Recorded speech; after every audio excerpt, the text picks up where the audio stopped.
지난달까지 전국 각지의 식당 주인을 공포에 떨게 하는 전화가 돌았습니다. 음식을 먹고 배탈이 났다면서 돈을 요구하는 이른바 장염맨의 전화인데요. 매일 수십 톡씩 1년여에 걸친 범행 끝에 결국 경찰에 붙잡혔습니다.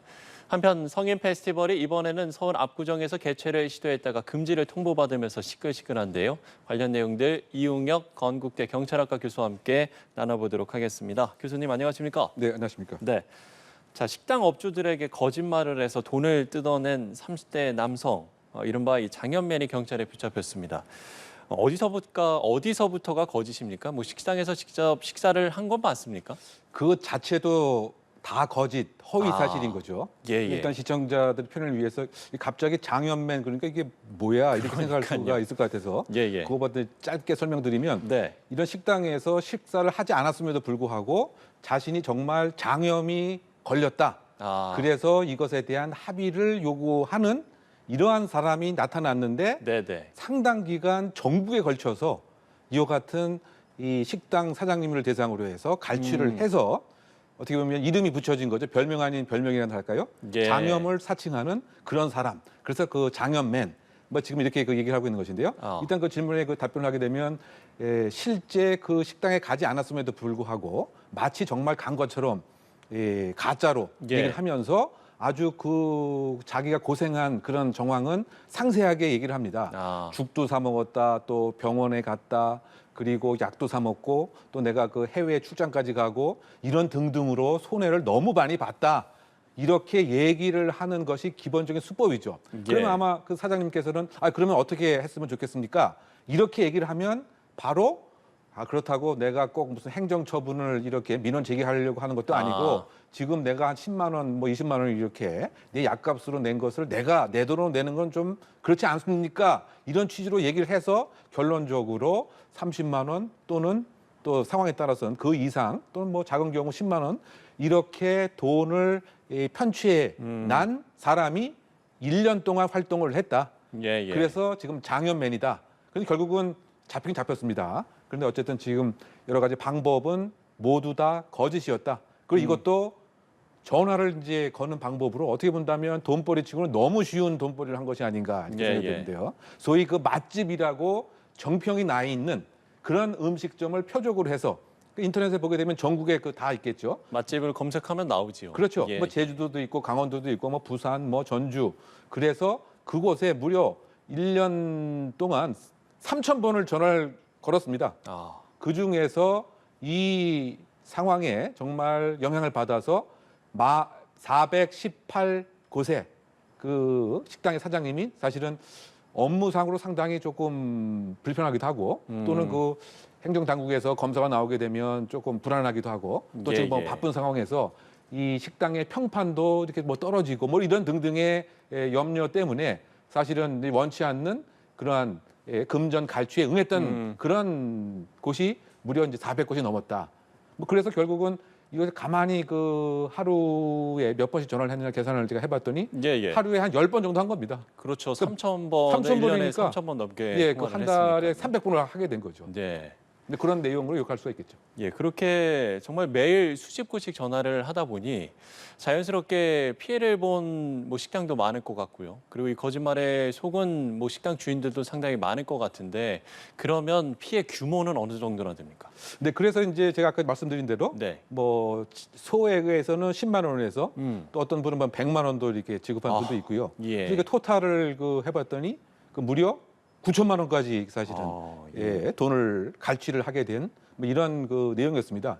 그리고 더군다나 뭐 맛집이 한 곳에 있는 것이 아니고 전국을 표적으로 대상으로 했다고 하는 점에서는 정말 그 생각 자체가 더 비난 가능성이 높은 것 같고요. 지금 뭐 여러 가지 지금 뭐 경제 상황이 그 에너지 불균형에서부터 뭐 전쟁, 물가 오른다 이런 상황에서 식당 그 사장님들의 소위 말해서 그런 어떻게 본다면 그 정말 땀 흘려서 모은 돈을 이와 같이 너무 손쉬운 방법의 사기 수법을 사용을 했다.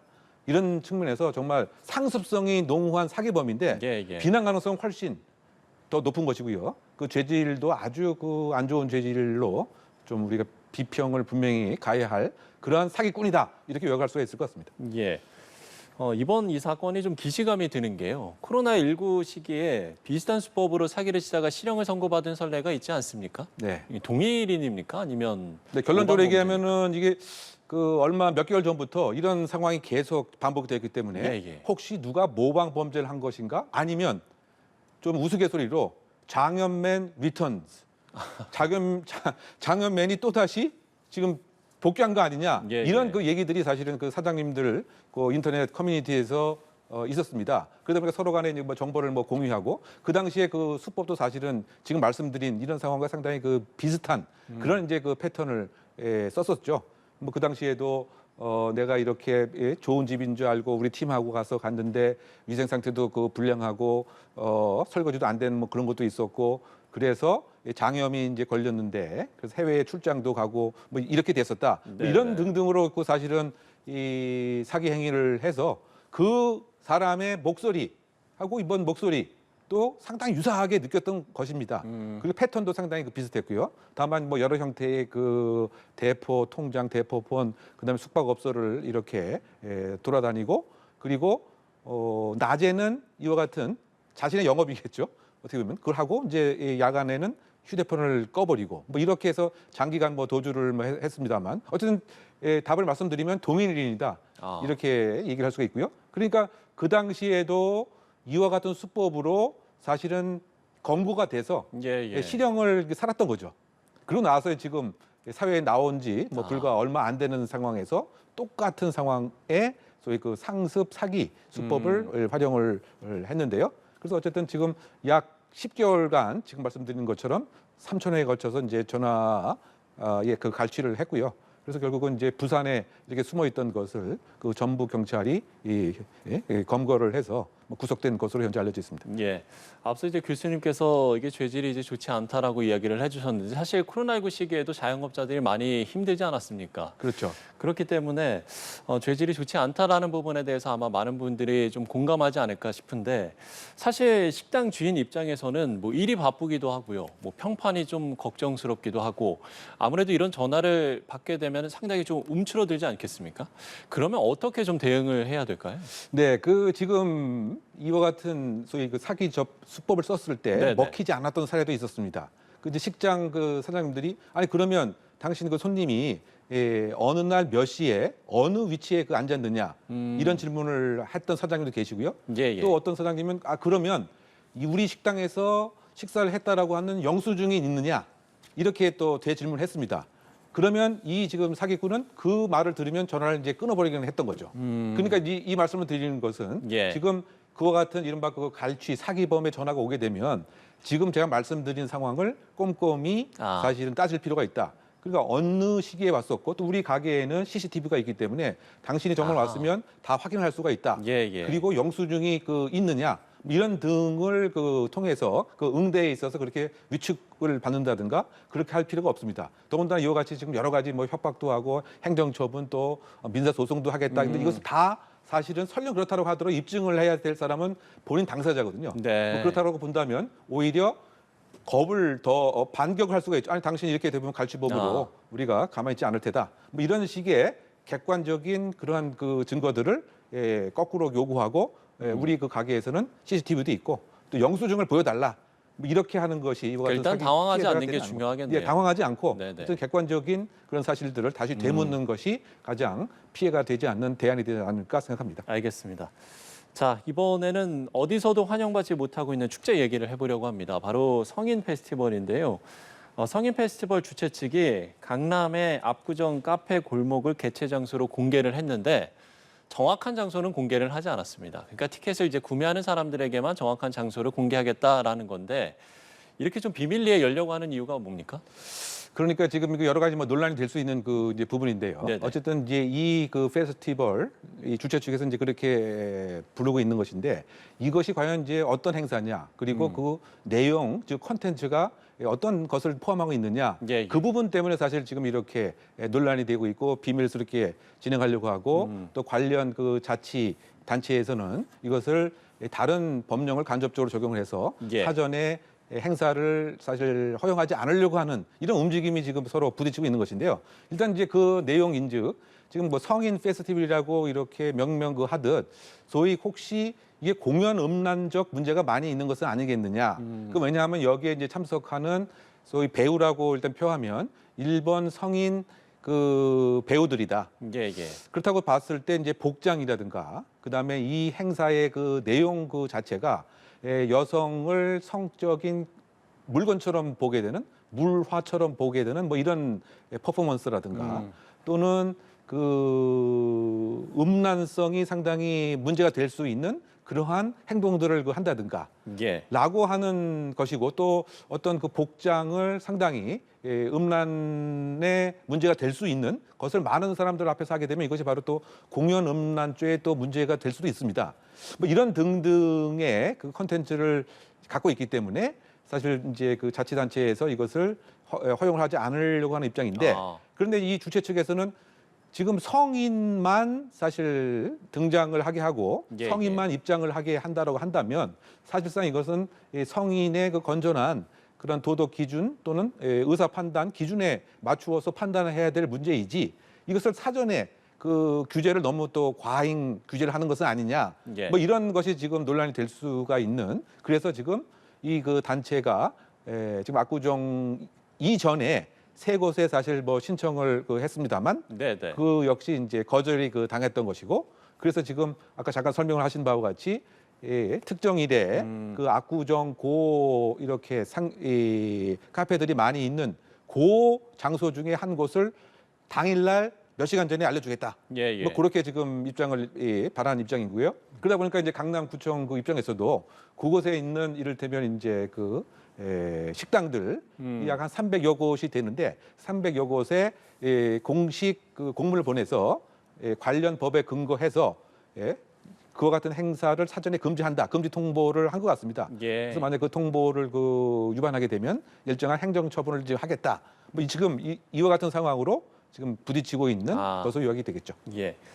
지금 조례 제정 움직임도 있다고 하는데 이 부분은 어떤 내용인 겁니까?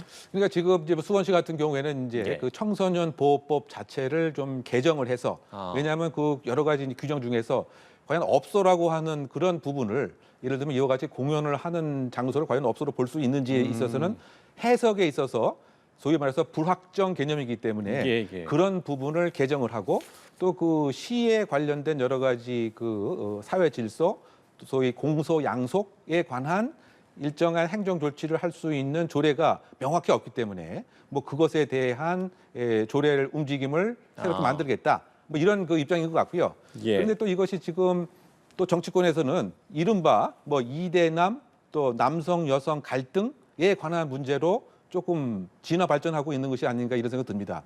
이게 왜냐하면 지금 소위 말해서 이제 그 개혁과 관련된 그 모 정당의 인들이 그 이야기가 아니 똑같 비슷한 행사인데 왜 이를테면 여성이 관객이 많이 오는 데서는 이런 그 금지 조치를 안 하고 이 남성 소위 그 손님들이 많이 오는 곳에서는 이렇게 금지 조치를 하는 것에 뭔가 이거는 좀 여성 남성의 차별적 과잉 규제의 모습이 있는 것은 아니냐. 뭐 이런 정치적인 그 논란으로까지 지금 좀 불붙을 수 있는 뭐 그런 상황이 아닌가 그 생각이 드는데요. 어쨌든 그 제가 생각할 때는 그 건전한 공소 양속의 그 기준 그리고 또 어떤 측면에서 보게 된다면 너무 관이 직접적으로 개입과 과잉 규제의 그 논란이 있을 수 있는 이런 것을 빌미를 주기보다는 이른바 그 자유로운 사상의 시장에서 소위 표현의 자유 또는 공소 약속에 대한 기준 또 상황에 따라서는 만약 그 지역이 초등학교의 인근에 있다든가 또는 뭐 고등학교가 있다라든가 이것은 명시적으로 소위 그 청소년들의 건전한 정서 발달을 위해서 분명한 법정을 세울 수가 있기 때문에 저는 이와 같은 이제 균형을 맞추는 그러한 점에 있어서의 그 행정이 좀 필요하지 않는가 생각이 됩니다. 그런데 어쨌든 지금 이게 좀 애매한 부분이 있기 때문에요. 과연 무엇이 정말 음란성이 있는 것인지. 그 다음에 아까 제가 말씀드린 그 공연 음란이라고 할 때 공연성의 개념을 어디까지로 봐야 되는 것인지 등에 있어서도 사실은 법적 쟁점에 문제가 될 소지는 있다고 생각됩니다. 그렇기 때문에 이제 행사 주최 측에서도 뭐 축제를 막을 법적 근거는 없다 뭐 이런 이렇게 밝히면서 맞서고 있는 상황이지 않습니까? 그럼 이제 앞으로 법적 대응으로 좀 전개가 이어지겠습니까? 어떻게 전망을 하세요? 그러니까 지금 아마 주최 측에서는 이런 행사 자체를 사전에 다 막고 또 특정 여성 단체가 이런 행위를 하는 것은 우리의 이런 선량한 영업을 방해한 것이다.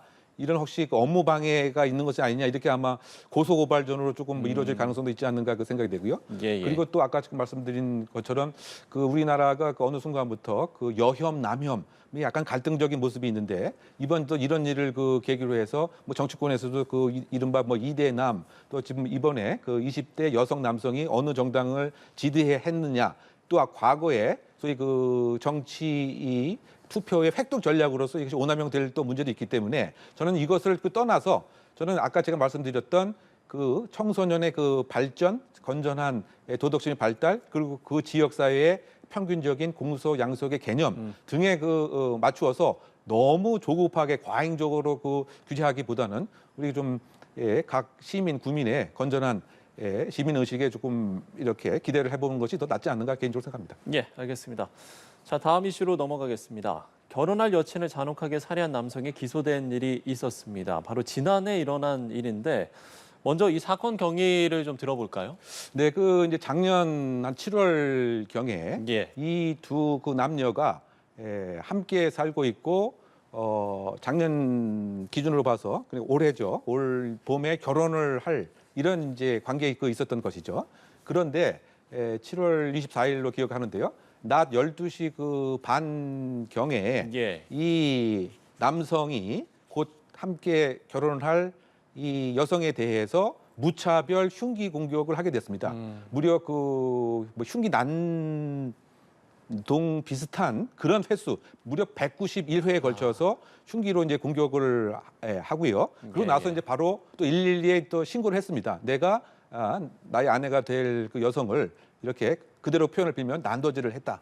그래서 결국은 이제 수사가 시작이 됐고 뭐 기소가 되었고 그래서 결국은 이제 그 살인의 혐의로 그 재판이 그 진행된 것이었는데요. 예. 그 당시에 상당히 좀 특이했던 점이 과연 어떠한 이유로 혹시 갈등이 있었던 것인지 이와 같은 아주 흉폭한 공격 행위의 그 이유와 동기는 무엇이었던 것인지에 관해서 이 남성이 진술이 계속 좀 바뀌어 나갔던 것이 있었던 것이죠. 예, 예. 그래서 처음에 이제 경찰에게 그 진술을 그 했을 때는 이웃의 층간 소음 문제 때문에 내가 스트레스를 겪고 있어서 그것이 이유였다. 근데 어떻게 보면 좀 석연치 않은 이제 그런 동기 아닙니까? 그렇죠. 그리고 이제 그 이제 두 번째에 대한 진술에서는 검찰 앞에서 진술을 했는데요. 결혼을 앞두고 본인이 느끼는 여러 가지 형태의 그 경제적 스트레스가 있었기 때문에 이 약혼자 곧 결혼을 할 이 여성을 내가 살해하고 나면 자유롭게 해방이 될 수 있을 것 같았다.